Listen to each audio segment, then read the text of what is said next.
Hi friends, welcome to focus of Raji. இன்றைக்கி நம்ம channel என்ன வீடியோ பார்க்க போகிறோன்னு பார்த்தீங்கன்னா, சொரக்காயும் தட்டைப்பயிரும் வச்சு குழம்பு தான் செய்ய போகிறோம். அதுக்கு பார்த்தீங்கன்னா தட்டைப்பயிறு முதல்ல வேக வச்சுக்கலாம்.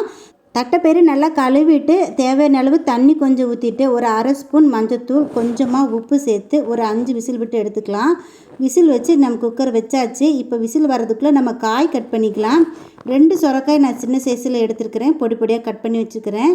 சின்ன வெங்காயம் கொஞ்சம், ஒரு 3 தக்காளி, கருவேப்பிலை, ஒரு எலுமிச்சை சைஸில் புளி நனைய போட்டிருக்கிறேன்.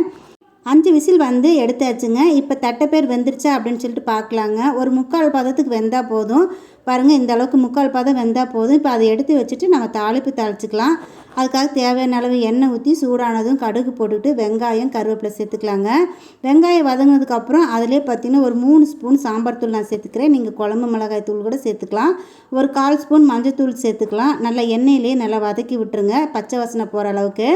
இப்போ நம்ம கட் பண்ணி வச்சுருக்கிற தக்காளி அதில் சேர்த்துக்கலாம். அதையும் நல்லா எண்ணெய் பிரிஞ்ச ஒரு அளவுக்கு நல்லா வறுத்துக்குங்க. தக்காளி வதங்கினதுக்கப்புறம் நம்ம கட் பண்ணி வச்சுருக்கிற சொரக்காய் அதில் சேர்த்துக்கலாம். சொரக்காய் பார்த்திங்கன்னா நீர்க்காய் அப்படிங்கிறதுனால அதுலேயே தண்ணி விடும். அதனால் நம்ம தண்ணி தெளிக்கவே வேண்டாம். நல்லா கிரேவியில் நல்லா வதக்கிட்டு ஒரு 5 நிமிஷம் போல் மூடி வச்சு எடுத்திங்கன்னா நல்லாவே வெந்துடும். இதுக்கு தண்ணியே எப்போவுமே தனியாக வேக வைக்கும்போது கூட நீங்கள் தண்ணி சேர்க்க வேண்டாம், அந்தளவுக்கு வெந்துடும் பிஞ்சு காயாக இருந்துச்சுன்னா.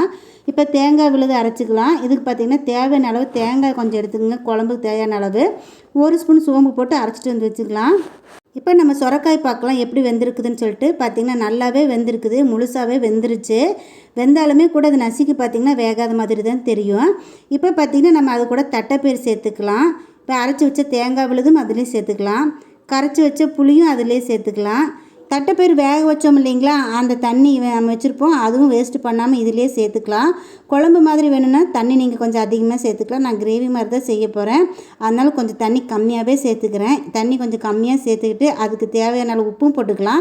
தட்டைப்பயிரில் நம்ம உப்பு போட்டுக்கிறனால நீங்கள் கணக்காக அளவாக மட்டும் உப்பு சேர்த்துக்கலாம் அதில். இப்போ ஒரு 5 நிமிஷம் மூடி வச்சு எடுத்திங்கன்னா சூப்பரான தட்டைப்பயிறு குழம்பு ரெடி ஆயிருங்க.